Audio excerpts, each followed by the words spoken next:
BJP party ఓ చిన్న 14 ఏళ్ల యువకుడికి భయపడిందంటే చాలా ఆశ్చర్యార్థకంగా ఉంది. నిజానికి ఇంత పిరికి వాళ్ళ బీజేపీ వాళ్ళు అన్నట్టుగా ఉంది వ్యవహారం. అసలు 14 ఏళ్ల యువకుడు ఎవరు, అసలు అతనిపైన కేసు ఎందుకు అయింది, అసలు బీజేపీ ఎందుకు భయపడింది అనేది కంప్లీట్గా మనం తెలుసుకునే ప్రయత్నం చేద్దాం. ఇప్పుడు మన వెనకాల ఉన్న అబ్బాయి, అతను లక్నోకి చెందినవాడు. అశ్వమిత్ గౌతమ్ అనే అబ్బాయి. తనకు ఒకటి ఇన్స్టాగ్రామ్ ఐడి ఉంది. ఆ ఐడిలో 1.7 మిలియన్ 1.5 మిలియన్ దాకా ఫాలోవర్స్ ఉన్నారు ఆయనకి. ఆ చిన్న పిల్లడు ఏం చేస్తాడంటే, 14 ఇయర్స్ అబ్బాయి ఏం చేస్తాడంటే ఓన్లీ బుక్స్ మాత్రమే చదువుతాడు. ఎక్కువగా బుక్స్ రిఫర్ చేస్తూ ఉంటాడు. ఇండియన్ పొలిటికల్ అంటే ఏంది, అసలు ఇండియన్ పొలిటిక్స్ వారు ఏం చేస్తూ ఉన్నారు, ఏ స్కామ్లకు పాల్పడుతూ ఉన్నారు, అందులోనే బీజేపీ అంటే ఏంది, ఆర్ఎస్ఎస్ భావాచారాలు అంటే ఏంది, వీళ్ళు మతంతో సంబంధం లేకుండా కూడా వీళ్ళు మతాన్ని ఎందుకు ప్రోత్సహిస్తూ ఉన్నారు, మతం ముసుగులో ఎందుకు కలహాలు రేపుతూ ఉన్నారు, మతం అనుకుంటూ గోమాత అనుకుంటూ ఎందుకని బీఫ్ మీట్ని భారతదేశంలో కాదు ప్రపంచ దేశంలోనే బీఫ్ మీట్ సప్లయింగ్ భారతదేశమే ఎందుకు సెకండ్ ర్యాంక్లో ఉందనుకుంటూ అతను కంప్లీట్గా సంవిధాన్ కాన్స్టిట్యూషన్ని చదువుకుంటూ ఈ యొక్క బీజేపీ యొక్క భాగవతాలను బయట పెడుతూ, చీకటి కోణాలను బయట పెడుతూ, ప్రతిదీ బయట పెడుతూ ఆయనే తన ఇన్స్టాగ్రామ్లో పోస్ట్ చేస్తూ ఉంటాడు. సమాధానం చెప్పే దమ్ము లేక బీజేపీ పార్టీలో ఇంక్లూడింగ్ వార్డు మెంబర్ నుంచి మొదలు పెడితే కేంద్రంలో ఉన్న ప్రధాని మోడీ దాకా సమాధానం చెప్పే దమ్ము లేక ఆ 14 ఏళ్ల అశ్వమిత్ గౌతమ్ అనే అబ్బాయి మీద ఎఫ్ఐఆర్ నమోదు చేయడం జరిగింది.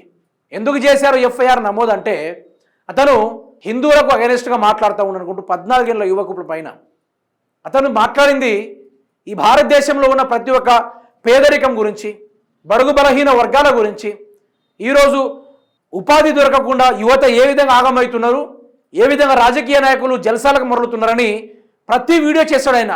అతను బీజేపీ గురించి మొత్తం చెప్పాలంటే బీజేపీకి సుక్కలు చూపెట్టాడు. చిన్న పిల్లడు 14 ఏళ్ల యువకుడు మాత్రమే. అతను ఫోటోను కూడా మీకు చూపెట్టుకునే ప్రయత్నం చేస్తాను, ఒకసారి మీరు చూసే ప్రయత్నం చేయండి. అయితే ఈ 14 ఏళ్ల యువకుని పైన ఎఫ్ఐఆర్ నమోదు చేయడం జరిగిందట. ఎందుకో అది కూడా చూద్దాం మిత్రులారా. అయితే మీరు ఇది ఒకసారి వినండి.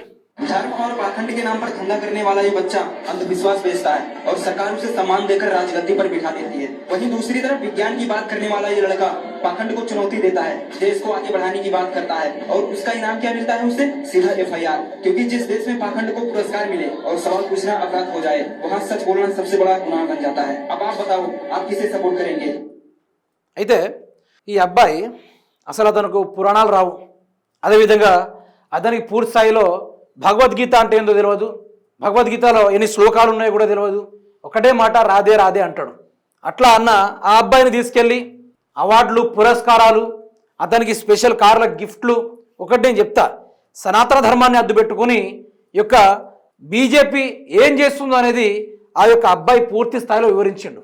బుక్స్ చదువుకుంటేనే, నాలెడ్జ్ గెయిన్ చేసుకుంటూనే భారతదేశ యువతని, భారతదేశం వాళ్ళని అసలు ఎడ్యుకేషన్ పరంగా, ఈ యొక్క పొలిటికల్ సిస్టమ్ పరంగా ప్రతి ఒక్కరిని మోటివేట్ చేసుకుంటూ, అజిటేట్ చేసుకుంటూ ముందుకు తీసుకెళ్తా ఉంటే ఆ అబ్బాయికి సమాధానం చెప్పే దమ్ము లేక ఈరోజు బీజేపీ ప్రభుత్వం, ప్రధాని మోడీ దగ్గరుండి మరి మనల్ని ప్రశ్నించేటోడయ్యాడా ఇతను, మనల్ని ప్రశ్నించేటోడు కథం అక్కడి గొంతు అక్కడే ఆగిపోవాలి, ఆ గొంతు అక్కడే 14 ఏళ్ల కానీ ఆగిపోవాలనుకుంటూ అతని మీద ఎఫ్ఐఆర్ నమోదు చేయించారు. మరి అంధభక్తి అంటారు ఇలాంటి అబ్బాయిల్ని. రాధే రాధే అనుకుంటూ ఈరోజు ప్రజల్లో తిరుగుతూ ప్రజలకు మార్గాన్ని భ్రష్టత్వం చేసుకుంటూ తిరిగే ఇట్లాంటి వాళ్ళకేమో పురస్కారాలు. మరి అట్లాంటప్పుడు సనాతన ధర్మాన్ని మీద పెట్టుకొని సనాతన ధర్మాన్ని కాపాడే ఆ యొక్క అఘోరాలు ఎంత గొప్పోళ్ళు మరి ఆ లెక్కన చెప్పుకుంటే. సరే, అదేవిధంగా చూసుకుందాం. చూడండి, 14 ఏళ్ల కుర్రాడికి బీజేపీ భయపడింది. ప్రభుత్వాన్ని ప్రశ్నిస్తున్నాడని అతని ప్రశ్నలకు సమాధానం లేక అతన్ని జైల్లో వేసింది. అందుకే కదా, అందుతే జుట్టు లేకుంటే కాళ్ళు అన్నట్టుగా ఉంది ఈ బీజేపీ ప్రభుత్వం. ఆయన ఏమైనా తప్పేమైనా చేసిండా? అరే మీకు ఒకటి చెప్పాలి, పాకిస్తాన్ కూడా దొరికితే భారతదేశంలో వానికి ఎఫ్ఐఆర్ అయినా కూడా ఏమైనా కూడా హైదరాబాద్గా దమ్ బిర్యానీ అనుకుంటా, భారతదేశంగా దమ్ బిర్యానీ అనుకుంటా ఇరానీ ఛాయలు తాపిచ్చి మరి శుభ్రంగా మర్యాదలు చేసి పాకిస్తాన్కి మళ్ళీ పంపిస్తారు. అట్లాంటిది దేశ యువతను మార్చే దిశగా ప్రతి ఒక్కరూ ఈ బీజేపీ యొక్క కుంభకోణాలు తెలుసుకోవాలని ఆయన ప్రతి ఒక్కరిని ఎడ్యుకేట్ చేస్తూ ఉంటే సమాధానం చెప్పాల్సింది పోయి అతని మీద కేసు ఎట్లా పెడతారు? ప్రపంచ దేశాల్లోనే బీజేపీ చాలా గొప్పది, దానంత పార్టీ లేదు, బలమైన పార్టీ, 1000 ఏనుగులతో పోల్చిన దాన్ని మించిన బలం అనుకుని చెప్పుకునే అదే బీజేపీ పార్టీ 14 ఏళ్ల యువకుడికి భయపడిందా? 14 ఏళ్ల యువకుడికి. అతను తక్కువ జాతోడా, దళిత జాతోడా అవన్నీ పక్కన పెడదాం. ప్రశ్నిస్తున్నాడని ఒకటే, ఏజ్ ఎంత ఉంది అంటే చూశారు కదా, న్యాయ వ్యవస్థే కానీ పోలీస్ శాఖలే కానీ ఏ విధంగా పనిచేస్తుందో చూసి కదా. పసికందు పుట్టగానే బీజేపీ తప్పు చేసింది అని చెప్పినా కూడా పసికందును తీసుకెళ్ళి కూడా జైల్లో పెట్టే కార్యక్రమాలు చేస్తూ ఉంటారు. అట్లాంటిది ఇది బీజేపీ పార్టీ. జై శ్రీరామ్ అనుకుంటే నువ్వు నినాదాలు ఇచ్చుకుంటూ తిరిగినావు అనుకో, ఖతం. ఇక నీకు మొత్తం కార్లు బంగళాలు మొత్తం ఇచ్చి పడేస్తారు. ఎందుకంటే ఆ ద్వారా నువ్వు హిందూ ముస్లింల పుల్లలు పెట్టొచ్చు, లోన్లు పెట్టొచ్చు. ఇట్లా ప్రశ్నిస్తే ఎట్లా? ప్రభుత్వం పడిపోదా? వాళ్ళకి బాగోతారు బయటపడదా? ఒకసారి చూడండి, అబ్బాయి మాటలు వినండి ఒకసారి. वोट तो पहले भी चोरी हो रहे थे, लेकिन दिक्कत ये थी कि बिल्ली के गले में घंटी कौन बांधे। और जब अभी राहुल गांधी ने घंटी बांधने की कोशिश की, तब इलेक्शन कमीशन का कहना है कि शपथ पत्र पर साइन करो, तभी हम ऐसे बड़े मामलों पर एक्शन ले सकते हैं। मतलब कि इलेक्शन कमीशन छोटे मुद्दों पर ध्यान ही नहीं देता है, जैसे पोलिंग बूथ पर मारपीट, ईवीएम के साथ छेड़छाड़ और एक पूरे मोहल्ले के लोगों का वोटर लिस्ट से नाम हटा दिया जाता है। जैसे जो जेन्युइन वोटर्स होते हैं उनका वोटर लिस्ट से नाम हटा दिया जाता है और फर्जी वोटरों का वोटर लिस्ट पर 3-3, 4-4 बार नाम डाल दिया जाता है। जब इसी बात पर राहुल गांधी ने प्रेस कॉन्फ्रेंस करके खुलासा किया, तब चुनाव आयोग ने इन सभी आरोपों को भ्रामक और तथ्यहीन बताया और राहुल गांधी को ये बताया कि अगर वो श्योर हैं और उनके पास ठोस सबूत है, जैसे फर्जी वोटरों के नाम, एज और एड्रेसेस और एक के घर में 80 वोटों को लेकर जो भी उन्होंने आरोप लगाए हैं, तो ओथ साइन करके दे। राहुल गांधी ने जो भी आरोप लगाए हैं वो एकदम सत्य है, क्योंकि मीडिया ने खुलासा भी किया है। फिर भी इतना बड़ा रिस्क कोई इतना बड़ा नेता नहीं लेगा, क्योंकि ऐसे मामलों में कानूनी कार्यवाही भी हो सकती है, जिसमें पीपल्स रिप्रेजेंटेटिव एक्ट 1950 की धारा 31 के तहत 6 महीने की जेल या फिर जुर्माना भी भरना पड़ सकता है। यहाँ पर मेरा कहना है, अगर ये मामला इतना बड़ा हो गया है तो यहाँ पर सत्ताधारियों को सामने आना चाहिए और कहना चाहिए कि इलेक्शन कमीशन चुनाव फेयर और फ्री होना चाहिए। लेकिन होने के कैसे? चोर की दाढ़ी में तिनका जो है। भाजपा हमें झंडा पहने भाजपा हाँ एकदम भाजपा आगे बहुत बढ़िया जॉब है। 6 वोट हम अकेले जाए, 6 वोट अकेले ఓట్ చోరీ గురించి ఏ విధంగా రాహుల్ గాంధీ ప్రెస్ కాన్ఫరెన్స్లో చెప్పారో అదేవిధంగా ఈ ఓట్ చోరీ అంటే ఏంది, దీన్ని బీజేపీ ఏ విధంగా లూటుకుంటుంది, బీజేపీ దీన్ని ఏ విధంగా అస్త్రం యూజ్ చేసుకుంటూ స్టిల్ ఇప్పటి వరకు ఇన్ని అన్యాయాలు చేస్తున్నా, అక్రమాలు చేస్తున్నా బీజేపీ ఎందుకు అధికారంలోకి వస్తుందనే దాని గురించి ఆ యొక్క అబ్బాయి క్లియర్ కట్గా చెప్పేసుకున్నాడు. ఇలా చెప్పడం, దీన్ని బీజేపీ పార్టీ వాళ్ళు చూడడం, కంప్లీట్గా ఫోకస్ చేయడం, అదేవిధంగా ఎఫ్ఐఆర్ నమోదు చేయడం, అతన్ని జైలుకు పంపే కార్యక్రమాలు చేయడం ఏం లేదు. ఇప్పుడు వీళ్ళు సనాతన ధర్మం అనే పేరు ఎత్తుకుంటున్నారు. గోమాత రక్ష, అదేవిధంగా కొన్ని సంస్థలు ఉంటాయి కదా, బజరంగ్ దళ్ అనుకుంటూ కొన్ని వాళ్ళ సంస్థలు ఉంటాయి. ఈ సంస్థలను కలిసి గోరక్షణ చేస్తూ ఉంటారు.